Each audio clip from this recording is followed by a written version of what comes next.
So welcome back to PeterTrys, Peter Bracken here. So I've finished every rugby club in Ireland. I've driven to all 240 clubs in all 4 provinces of Ireland in a fully electric ID4 and this ID5, kindly given to me by Frank Hogan Motors in Limerick. So Ron in Hogan sorted me out and covered all the charging as I was going around the country. I've done over 7,000 kilometres in both these cars and they've both been amazing. So this ID5, I've driven to every rugby club in Leinster and in Munster pretty much in this car. Done over 3,000 kilometres and it's fantastic. It's amazing. The driving's just been so comfortable. It's like every other electric car. You have less fatigue while driving. You know, it's fully automatic, but it's not just automatic. It's instant torque, instant power, instant moving. There's no lag, so it doesn't sap your energy near as much as is driving a petrol or diesel car. They're just better cars, these electric cars. I keep harping on about that. You know, they are that bit more expensive. Yes, because they're better cars. They're getting, but they're not more expensive when you take everything into account. You know, most of these pay back the difference within 18 months or 2 years because the maintenance is nearly nothing. The cost of electricity to charge them is a fifth of the price if you're charging from home than a petrol or diesel car, putting diesel and petrol into it. About a third of the price when you use the more expensive public chargers.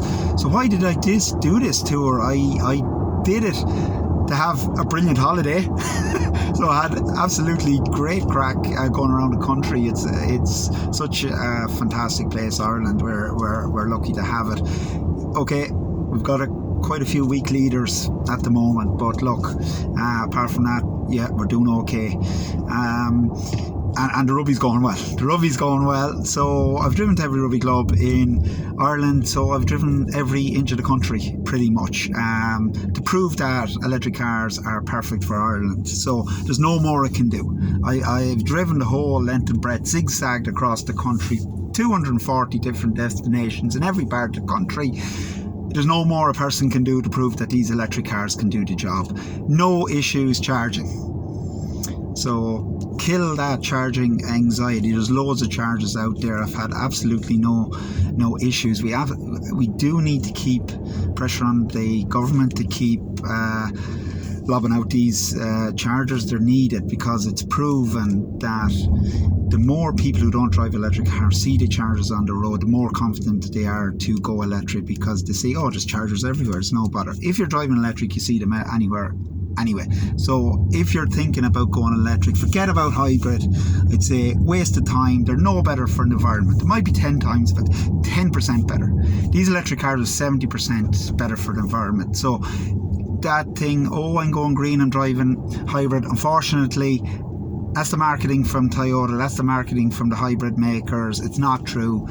If you really want to make a difference environmentally, well, walk everywhere. If you can't do that, there's the bus and there's public transport. But if you need a car, which most people do in Ireland, because unfortunately the public transport isn't up to it. It is getting better. It's not up to it yet, especially in rural Ireland. Cars are not a luxury. They're a necessity. But electric cars can go anywhere.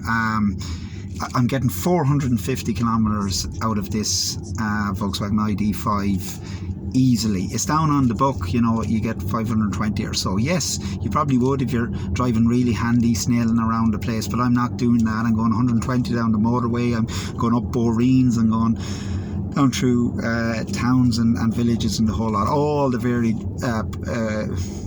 ways, roads in the country, and that's what I'm getting, about between 430 and 450 kilometres. Plenty. What more do you want? That's 6 hours of driving around Ireland. You can get anywhere in these electric cars, as I've proven. That was number one. The other reason was to talk to clubs and highlight how they're making massive strides in biodiversity and in renewable technology. I've been very, very heartened to see that 80% of clubs, I reckon, have their biodiversity patches going, and mainly the borders. One time, and I say pre-COVID, every blade of grass, especially during the summer, was cut to an inch of its life. I suppose with COVID, the tractors couldn't get in there, and places went a bit wild around the edges, and most clubs have kept them wild, and that's so important for the birds and the bees. It's really inspiring that rugby clubs are taking that approach, that rather than cutting the bejesus out of everywhere, 4 times a year, why not let it go wild and do maybe 1 cut a year, just to keep everything sort of a little bit tidy. And that's been great. That is very, very helpful. And the kids realise that they know why you're doing it, because it is for future generations, really, when we really get down to it. And the other thing is, clubs are very much interested, and a lot of them are doing stuff as regards green energy, because clubs want to get off burning oil, not just because of the cost of it and it's going up and up, but they want to do their bit for local pollution and clean ways of doing it. Clubs want to stop burning oil. That's a takeaway I've gotten from this tour, and they want to use these new modern technologies, and a lot of them are already. So if there's companies out there, I've been to 240 clubs, and all 100% of clubs are willing to use this technology. The problem is the cost. Now, there are grants. Here in Ireland, clubs can avail of SEAI grants, Sustainable Energy Authority of Ireland grants. They can also get the sports capital grants. I think there are a few are even giving out grants towards this kind of stuff, and then there's local council grants and whatever. But it takes a huge amount of time from some extremely dedicated people to fill out those bloody forms. Those forms are a nightmare, and people who do that in clubs, let's be fair, they don't get the recognition. It can take 40 to 80 hours to fill out these forms properly, because if they're not filled out, what happens? They come back 3 or 4 times, and you don't get the grants. So these people are absolute gems in a club. So if you don't have one in a club, you don't get the grants, basically. So they're worth their weight in golds, and need all the help they can get. The grants are there. Basically what I'm saying is the grants are there, just the forms need to be filled out. That's the big thing.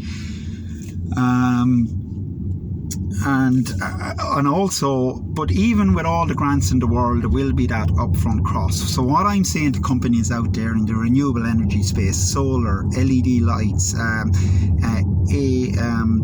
solar to heat, to water heating, storage, air to heat pumps, all this kind of stuff, clubs are willing to use that technology. Again, I'm saying they want to get off burning oil. They want to use this new technology, but it's crippling in some cases. It's just not doable, even with all the grants for that initial outlay to get to, because clubs either they don't have the money, they really don't. So if there's companies out there, clubs are willing to use this technology if they can get this stuff up and running with no upfront costs, and they're happy. They don't want anything for free. They're happy to pay off in time when their energy bill drops, because they're using this. They're willing to use that extra income to pay back on this. Getting out loans and all that, it can be a big barrier to clubs. But if companies come in, if you can put out solar panels, you can put in the storage systems and stuff, clubs are willing to pay that back over time. Guaranteed. Every club I've talked to. If you want to get in touch with me to try and get this going within clubs in Ireland, please do. And so there's the biodiversity, there's the green energy, and I've had a great time. Thank you very much to Ron Hogan in Hogan Motors for giving me 2 fantastic cars, ID4 and the ID5. I've driven the ID3 as well. It's in the past, fantastic car as well. So if you're looking to test drive, give Ron a shout, and Hogan's in Limerick. And just a quick review on this car. It's pretty much the same as the ID4. It's the same car, except that it's a coupe kind of sporty version of the ID4. This is the ID5.